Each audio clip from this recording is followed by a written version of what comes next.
Hey welcome back to the new video. അപ്പോൾ ഇന്ന് നമുക്ക് സർജറി ക്ലാസ് ഉണ്ട്, അതുകൊണ്ട് ഞാൻ കുറച്ച് എക്സൈറ്റഡ് ആണ്. നമുക്ക് MD-Mൻ്റെ ക്ലിനിക്കിൽ പോകണം, അവിടെയാണ് നമുക്ക് സർജറി ഉള്ളത്. അപ്പോൾ നമ്മൾ ഫസ്റ്റ് ക്ലാസ്സിൽ പോയിട്ട് സാറ് നമുക്ക് കുറേ കേസ് ഡിസ്കഷൻ തരും, ഓരോരുത്തർക്ക് ഓരോ കേസ് കൊടുക്കും, എന്നിട്ട് അത് നമ്മൾ എക്സ്പ്ലെയിൻ ചെയ്ത് കൊടുക്കണം.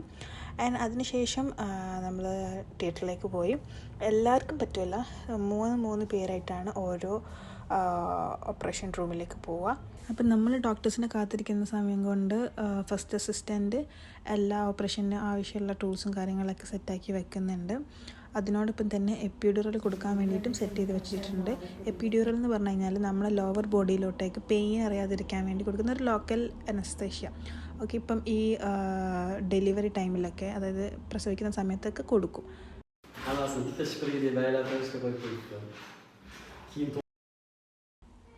അപ്പോൾ നമുക്ക് വന്ന് പേഷ്യൻറ്റിന് യുറേത്രൽ സ്റ്റീനോസിസ് ആണ് കണ്ടീഷന്, അതായത് യുറേത്രൻ്റെ ല്യൂമൻ നാരോ ആവും, അതിൻ്റെ വോൾ തിക്നെസ് കൂടിയിട്ട്, അപ്പോൾ യൂറിനേറ്റ് ചെയ്യുമ്പോൾ നല്ല വേദന ഉണ്ടാകും. അപ്പം ഈ തിക്നെസ് കുറയ്ക്കുന്ന ഈ ഒരു പ്രൊസീജിയറിനാണ് യുറോത്രോപ്ലാസ്റ്റി എന്ന് പറയുന്നത്. അതാണ് ഇപ്പോൾ ഇവിടെ ചെയ്തുകൊണ്ടിരിക്കുന്നത്. അങ്ങനെ നമ്മൾ ക്ലാസ്സും സർജറിയൊക്കെ കഴിഞ്ഞ് തിരിച്ച് വീട്ടിലേക്ക് പോവാണ്. സമയം 5:30 ആയപ്പോഴത്തേക്ക് പുറത്ത് ഇരുടായി തുടങ്ങി. വിൻ്ററാകുമ്പോൾ അങ്ങനെ തന്നെയാണ്. ഇനി ഡിസംബറൊക്കെ ആകുമ്പോഴത്തേക്ക് 5 മണിയാകുമ്പോഴത്തേക്ക് ഇരുടാകും.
അങ്ങനെ രാവിലെ എണീറ്റൊരു ജ്യൂസൊക്കെ കുടിച്ച് ഇനി നമുക്ക് ക്ലാസ്സിന് പോകണം.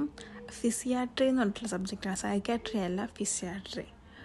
ഇത് കുറച്ച് മൈക്രോബയോളജിനായിട്ട് ബന്ധമുള്ളൊരു സബ്ജക്റ്റാണ്. അത്ര ഇമ്പോർട്ടൻ്റ് അല്ല, കാരണം ആകെ നമുക്ക് 5 ദിവസത്തെ ക്ലാസ് മാത്രമേ ഉണ്ടാവുള്ളൂ. ജസ്റ്റ് ഒരു ആവശ്യമില്ലാത്തൊരു സബ്ജക്റ്റ് എന്ന് വേണമെങ്കിൽ പറയാം. പക്ഷെ നമുക്ക് അറ്റൻഡൻസ് നിർബന്ധമായിട്ട് നമ്മൾ എന്തായാലും പോകണം. Microbial monitoring, which include sputum testing, then an organomegaly can happen.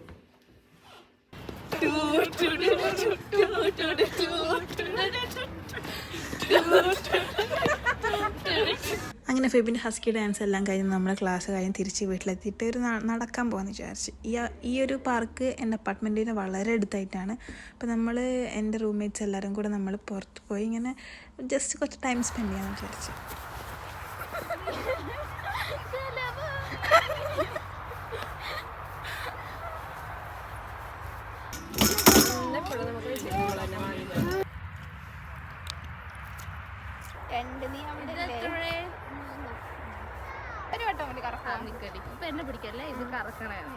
അങ്ങനെ ഈ മെഷീനിൽ ഒരു ടോയിന് കിട്ടാൻ വേണ്ടി ഇപ്പോൾ അത് ട്യൂട്ടോറിയൽ വരെ നോക്കി പഠിച്ചിട്ടാണ് ട്രൈ ചെയ്യണത്. നമുക്ക് നോക്കി നോക്കാം എന്തായാലും.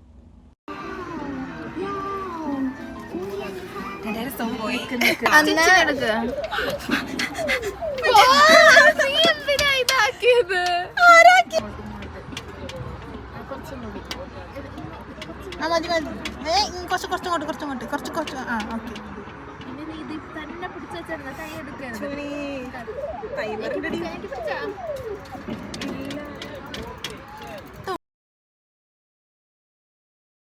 അങ്ങനെ ഞാൻ കുറച്ചധികം ഫ്രൂട്ട്സ് വാങ്ങിയിട്ടുണ്ടായിരുന്നു. അപ്പോൾ അതിൻ്റെ കൂടെ ഞാൻ പാഷൻ ഫ്രൂട്ടും കണ്ടപ്പോൾ വാങ്ങി. ഭയങ്കര സെറ്റപ്പായിട്ടാണ് ഇവിടെ കൊണ്ടുവരുന്നത്.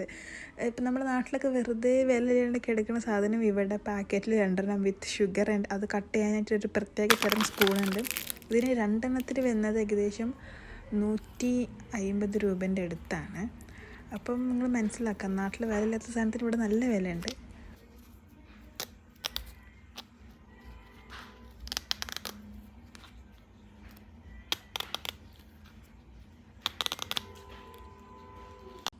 അത് കഴിഞ്ഞ് ഞാൻ കുറച്ച് സമയം പഠിച്ച് അതിനുശേഷം നമ്മൾ അപ്പാർട്ട്മെൻറ്റിൽ വെള്ളം വരുന്നില്ല. അപ്പം എന്താണ് വെള്ളം വരാത്തതെന്നുള്ള കാരണം അറിയാൻ വേണ്ടി നമ്മൾ പുറത്തേക്ക് ഇറങ്ങിയപ്പോൾ അവിടെ ഒരു പൂച്ച, ആരതോ പൂച്ചയുണ്ട്, പക്ഷെ നമ്മളെ കൂടെ ഇങ്ങനെ നടക്കണം, നല്ല പരിചയമുള്ള പോലെ. ലില്ലിയും ലൂക്കയും ഉണ്ടെന്ന് അറിഞ്ഞിട്ട് വന്നതാ തോന്നുന്നു.